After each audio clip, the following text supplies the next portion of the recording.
Сәлем достар, Супергемтектің арнасына қош келдің. Бүгінгі видеода біз сіздермен бірге балалық шақтың балғын дәмі, яғни біздің кезімізде асханада осындай коржықтар сататын, естеріңізде болса, жаңғақ қосылған сақина тәріздес, яғни кальций деп атайтын біз осындай коржықтың жасалу жолын үйренгіңіз келсе, видеоны соңына дейін қараңыз. Және де сіз менің арнамды алғаш рет көріп отырған болсаңыз, онда міндетті түрде арнаға тіркелуді ұмытпаңыз. Осы видеоға лайк басып, комментарий қалдыра кетіңіз. Ал ендеше корж дайындауға кірісеміз.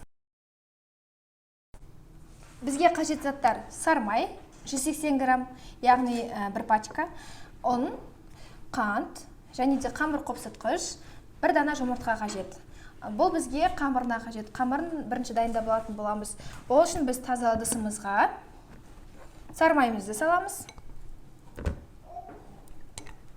Мұнда қантымызды саламыз. Және миксерлеп аламыз.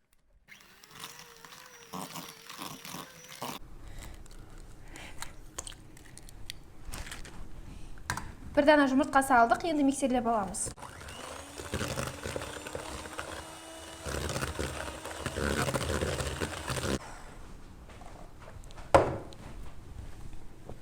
Ұнымызға қамыр қопсытқыш саламыз. Енді ұнымызды біз қамырымызға саламыз.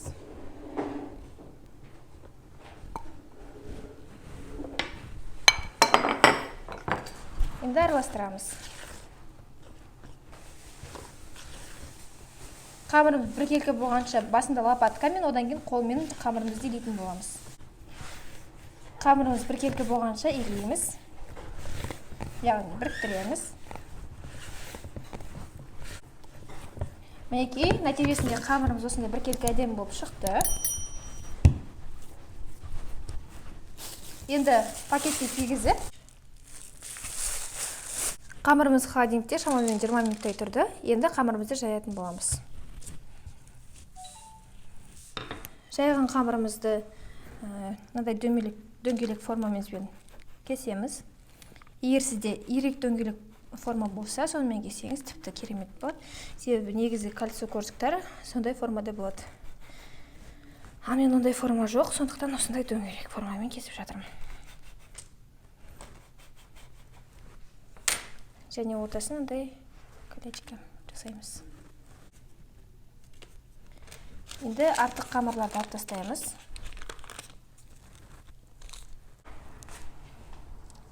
Енді біз бұны морозильникке жібереміз. Орташа прям қатты болып қатып қалғанша емес, сәл орташа болып өзінің формасын ұстап тұратын қатты болғанша. Қазір бізде мынандай жұмсақ формада ғой. Енді морозильникке шамамен 15-20 минутқа жібереміз. Мына қалған қамырды жайып, тағы да 4 дөңгелек жасап алдық. Енді мынаны артығын алып қойып, бұны да дәл солай жайып, дәл осылай дөңгелектер жасайтын боламыз. Қазір дөңгелектерімізді, ойбай, формасын жалықтырмай мына жаққа қоя тұрайық. Кішкене де болса балалық шақтың сақина сияқты кальций коржықтарына ұқсасын деген ниетпен. Жұмыртқаның ағы мен сарысын араластырып аламыз.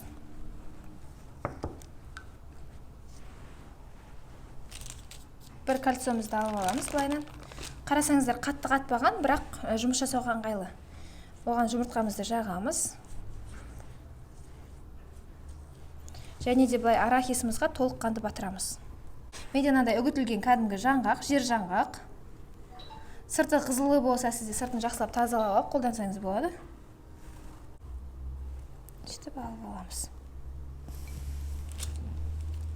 Мінекей біз коржықтарымызды былай жасадық, бұлар дөңгелек пішінде болған. Біз енді бағанағы айналасын кішкене гүлге ұқсатып жасаған коржықтарымызды жұмыртқа жағамыз, дәл жаңағындай етеміз. Бұны да морозильниктен алып шықтық. Енді жаңғаққа бір батырып аламыз. Енді 180 градуста қыздырылған пешімізге шамамен 15-20 минут пісіріп аламыз.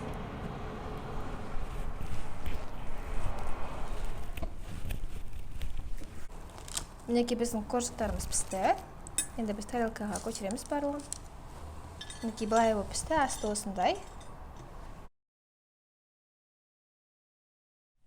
Мінекей екінші порция коржықтарымызды саламыз.